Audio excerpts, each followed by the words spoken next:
the Basecamp. We figured since we already did the de-winterizing video and we've done the water problems with the Truma video, that we would go ahead and do the winterization video. So I am armed with the owner's manual. I have a couple of gallons of antifreeze and then a hose as well as a connector to supply the antifreeze into the system.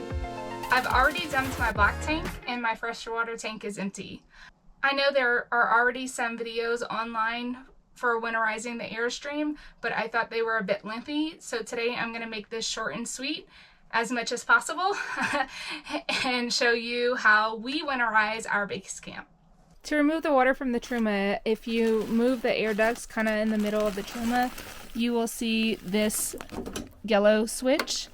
If you pull it up, that will drain the water outside and then flip it back down once the water has been drained. Before we connect the antifreeze to the system, I want to go ahead and bypass the water pump just to ensure that no antifreeze gets in the water pump. So the first thing we're going to do is turn off the valve with the inlet to the water pump. So if you come to the driver's side of the Basecamp and you look to the left of the Truma, over here under this area, it's kind of in between the two compartments. This valve here is currently in line, so to turn it off, we're going to turn it perpendicular. It's perpendicular now, and that will cut off the water from going into the Truma. Next step, we're going to go to the larger compartment.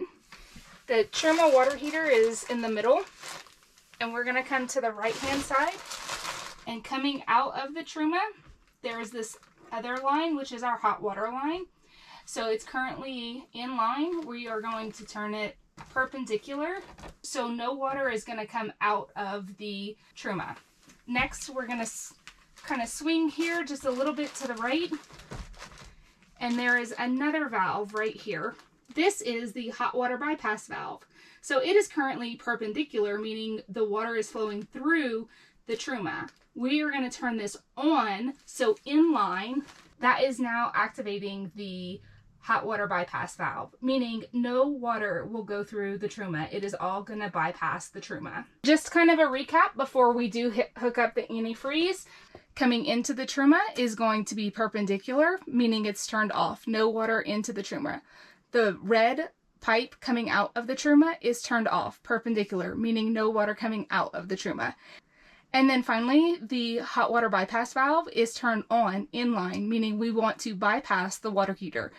So it is in line with the pipe and no water goes through the Truma. I just wanted to show you this so that you do have the information really fast on how the valves are to be turned. The first thing we're going to do is disconnect the inlet valve from the water pump. Prior to disconnecting the water pump inlet, you want to go ahead and release the pressure. So to the left of the water pump towards the center of the Basecamp is this relief valve. So if you pull it up, it will release water outside, and then once you're done, just flip it back down. If you're reading the instruction manual, it tells you to also disconnect the outlet valve. Because we're not draining the water pump and I'm going to run antifreeze through it, I'm not going to drain the water pump because the antifreeze will flow through and clear out any of that water. If you were blowing out your pipes, then you would continue with those instructions, but I'm not going to do that today. To release the inlet valve from the water pump, I already laid a towel down here just in case there's a little extra water that comes out. And towards the center of the Basecamp, there is an inlet valve right here that comes into it, and we're just going to unscrew that valve. I'm going to let this fall down, and then I am going to connect the antifreeze hose to this valve so that it will pump through the system. Before I hook up the hose to the water pump to push through the antifreeze, I want to go over what I purchased. I watched several YouTube videos and no one actually explained what you need, so I wanted to make sure I covered that. I bought this at Lowe's, but you can find it at any hardware store, Lowe's, Home Depot, Ace, anything like that. It's pretty common. I'm sure you can even find it online as well, depending how much time you have. So the first thing I purchased was clear vinyl tubing. It's pretty self-explanatory. They have it in various feet. I bought 10 feet, but honestly, you only need a few feet. That was the shortest I could buy. When you do buy it, look for the internal diameter, or ID, to be 1/2 inch. The reason being is because the next purchased item, and I've already attached it to my hose and I can't get it out. It is called a barbed adapter. It is a 1/2 inch to a 1/2 inch. So inside the water pump, the thread is 1/2 inch thread. So you can get a smaller vinyl hose and a smaller barbed adapter. You just need to make sure that the threaded side is 1/2 inch. The store that I bought it from did not have any other sizes in the barbed adapter, so I actually have smaller vinyl tubing, but they didn't have 3/8 to 1/2 inch. So just make sure that all of the sizes are correct, and the threaded part is a 1/2 inch, and the barbed part is the same size as the internal diameter of your vinyl tubing. All right, so lesson learned. It is easier to thread this first, the connection first, and then add the vinyl tubing, so that's what I'm gonna do. Pretty easy. It's a 1/2 inch connection, and just get it lined up with the threads. If you feel too much resistance, start over. All right, now that we have that connected, I'm going to attach the hose.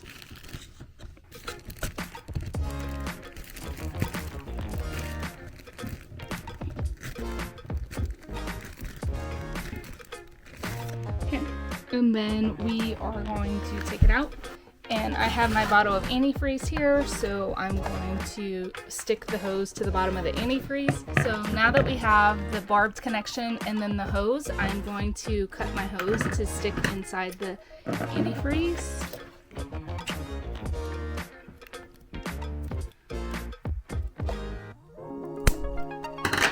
I didn't want to cut it sooner because I wanted to make sure it would fit. So get this all the way in the bottom of the antifreeze.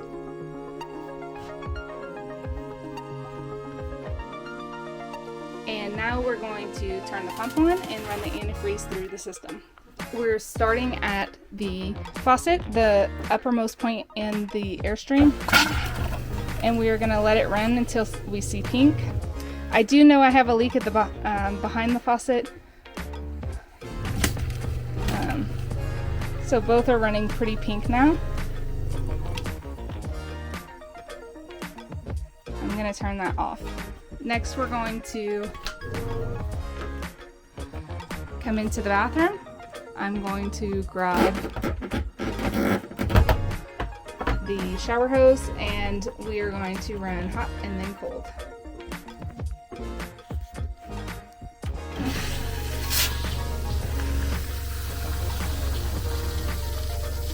Looks to be pretty pink.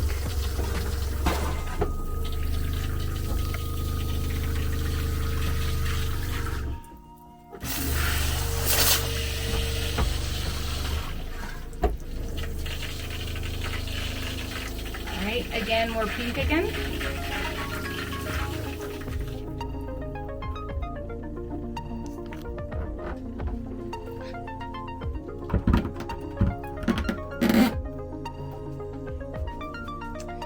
And then finally the toilet.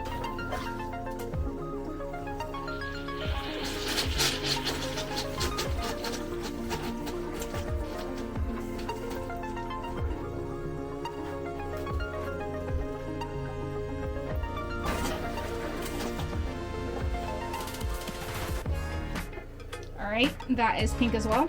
We are nearing using a gallon of antifreeze. I did purchase 2 gallons, but since we've run everything through, I'm gonna go ahead and empty the last of this down the shower drain. So with what's left of our antifreeze, we are gonna pour a little bit down this drain, just to make sure that this pipe also has antifreeze in it.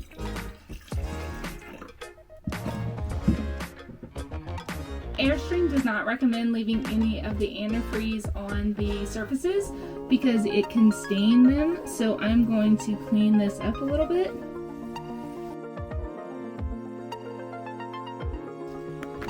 And with the last little bit that we have left, I am going to go ahead and pour this in the toilet just to make sure we've got quite a bit in here so that none of the seals freeze. So you do want to leave some standing in the toilet. So coming back to the pump, again, we're turning the pump off. Our hot water system is off. I confirmed this earlier.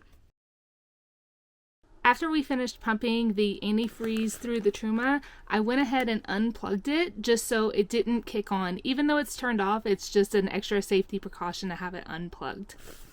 The small access point to the left of the Truma, you can see the outlet, and that's where we unplugged the Truma itself.